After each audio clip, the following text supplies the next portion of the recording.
Deux nations séparées par un fleuve. Un monopole vieux de près d'un siècle.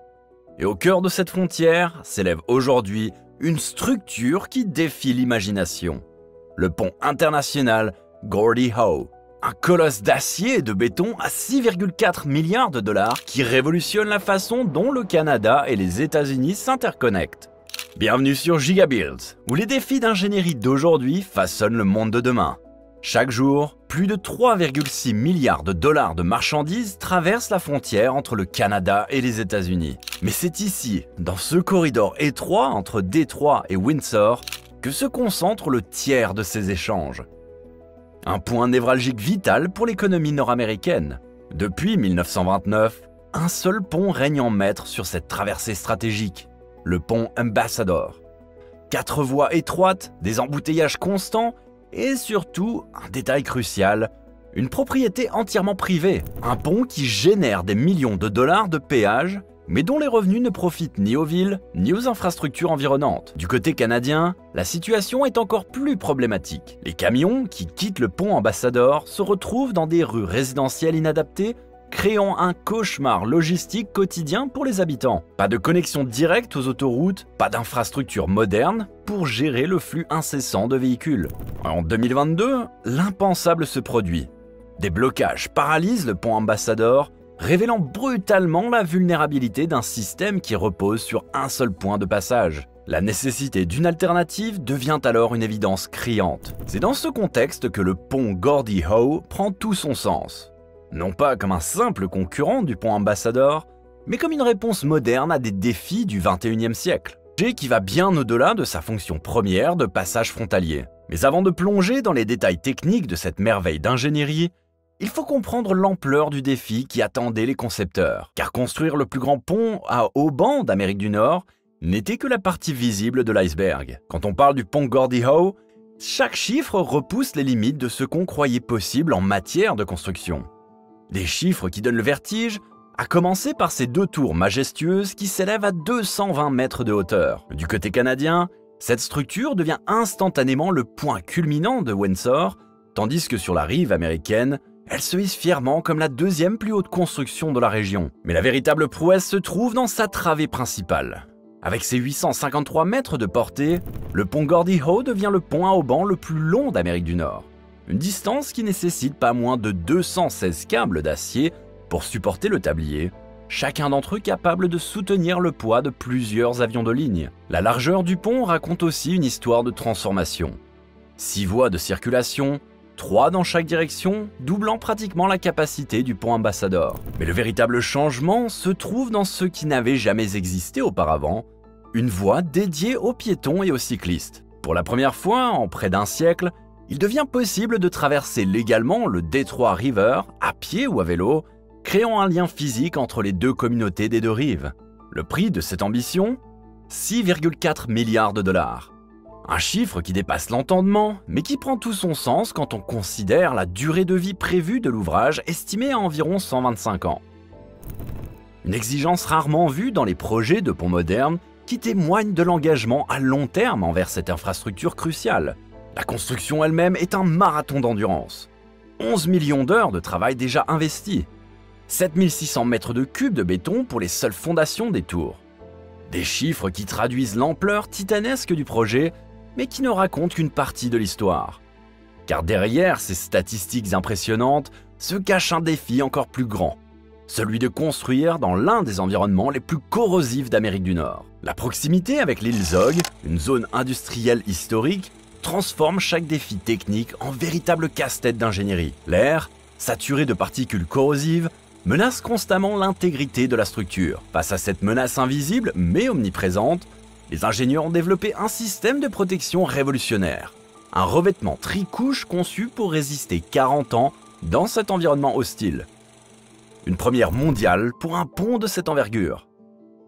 La construction simultanée depuis les 2 rives du Detroit River représente une chorégraphie d'une précision millimétrique. Les équipes canadiennes et américaines progressent en miroir, chaque geste calculé pour que les 2 moitiés du pont se rejoignent parfaitement au milieu du fleuve. Une erreur de quelques millimètres au niveau des fondations pourrait se transformer en mètres d'écart au point de connexion. Les jambes des tours présentent une particularité unique. Elles sont légèrement inclinées vers l'intérieur. Ce qui pourrait sembler être une erreur est en réalité une prouesse technique calculée. Cette inclinaison, appelée cambrure, compense les forces de compression qui s'exerceront une fois le pont terminé. Les tours, qui semblent aujourd'hui penchées, se redresseront progressivement sous le poids du tablier pour atteindre une verticalité parfaite. L'installation des boîtiers d'ancrage, ces énormes structures métalliques qui accueillent les câbles porteurs, marque un autre moment critique. Chaque boîtier pèse plusieurs tonnes et doit être positionné avec une précision absolue. La moindre déviation compromettrait la répartition des forces dans l'ensemble de la structure. Le 27 juillet 2022, l'installation du premier boîtier sur la tour américaine marque un tournant. Le pont commence enfin à prendre sa forme définitive. Mais le véritable tour de force technique se joue au niveau du tablier. Pour la première fois dans l'histoire des ponts nord-américains, les ingénieurs ont conçu un système qui permet au tablier de se dilater et se contracter indépendamment des tours. Cette innovation garantit la stabilité du pont face aux variations extrêmes de température, des canicules estivales au froid polaire de l'hiver. La bataille contre les éléments ne s'arrête pas là. Chaque câble porteur est équipé d'un système d'amortissement qui absorbe les vibrations causées par le vent et le trafic. Une technologie développée spécifiquement pour ce projet qui transforme le pont Gordie Howe en véritable laboratoire d'innovation pour l'ingénierie civile mondiale. Derrière la prouesse technique du pont Gordie Howe se cache une histoire de pouvoir et d'influence digne des plus grands romans. Au centre de cette saga, Manuel Maroun, le propriétaire du pont Ambassador, qui a livré une guerre sans merci contre la construction du nouveau pont pendant plus d'une décennie. Cette histoire commence au début des années 2000, quand les premiers plans du pont Gordie Howe émergent. Maroun, qui tire des profits considérables de son monopole sur la traversée du Detroit River, voit dans ce projet une menace directe contre son empire. Sa réponse ? Une offensive juridique massive et méthodique contre les gouvernements canadiens et américains. En 2012, Maroun déploie une stratégie aussi audacieuse que controversée. Il investit personnellement 30 millions de dollars dans une campagne pour modifier la constitution même de l'État du Michigan. Son objectif ? Forcer l'organisation d'un référendum qui aurait donné aux électeurs le pouvoir de bloquer la construction de tout nouveau pont international. Une manœuvre qui échoue face à la mobilisation des citoyens conscients des enjeux réels du projet. Mais Maroun ne s'arrête pas là. Il propose sa propre alternative, la construction d'un second pont parallèle à l'Ambassador Bridge. Une solution qui aurait maintenu son monopole tout en prétendant résoudre les problèmes de congestion. Les experts en sécurité rejettent rapidement cette proposition, soulignant les risques majeurs d'avoir deux ponts internationaux si proches l'un de l'autre. La bataille atteint la Cour suprême des États-Unis. Maroun multiplie les recours, arguant que le nouveau pont viole ses droits exclusifs de traversée. Chaque fois, ces arguments sont rejetés. Mais chaque procès ralentit le projet, fait grimper les coûts et complique les planifications. Même après le décès de Maroun en 2020, sa famille poursuit le combat juridique. Une nouvelle série de poursuites est lancée, cette fois pour réclamer des dommages et intérêts liés à la construction du pont Gordie Howe. Une bataille qui se poursuit aujourd'hui encore, alors même que les deux rives du Detroit River sont désormais physiquement reliées par la nouvelle structure. Cette guerre des ponts révèle une réalité souvent occultée.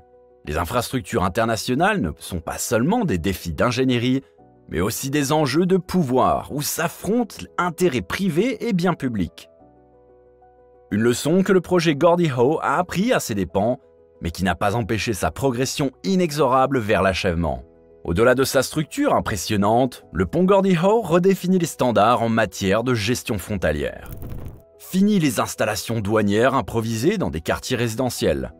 Place à deux complexes ultramodernes qui rivalisent avec les plus grands aéroports internationaux. Du côté canadien, une installation de 50 hectares émerge de terre comme une ville miniature. Pour la première fois dans l'histoire de cette frontière, les camions accèdent directement à l'autoroute 401 sans traverser une seule rue résidentielle.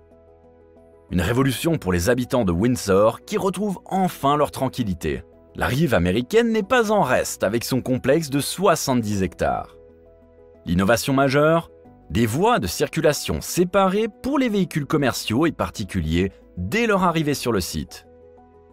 Un système intelligent qui fluidifie le trafic avant même qu'il n'atteigne les postes de contrôle. Le système de péage lui-même bouleverse les codes établis. Plus besoin de s'arrêter des deux côtés de la frontière, tous les paiements sont centralisés côté canadien. Une décision stratégique qui reflète le financement intégral du projet par le Canada, tout en optimisant la fluidité du trafic. Mais l'innovation la plus inattendue concerne la protection de l'environnement.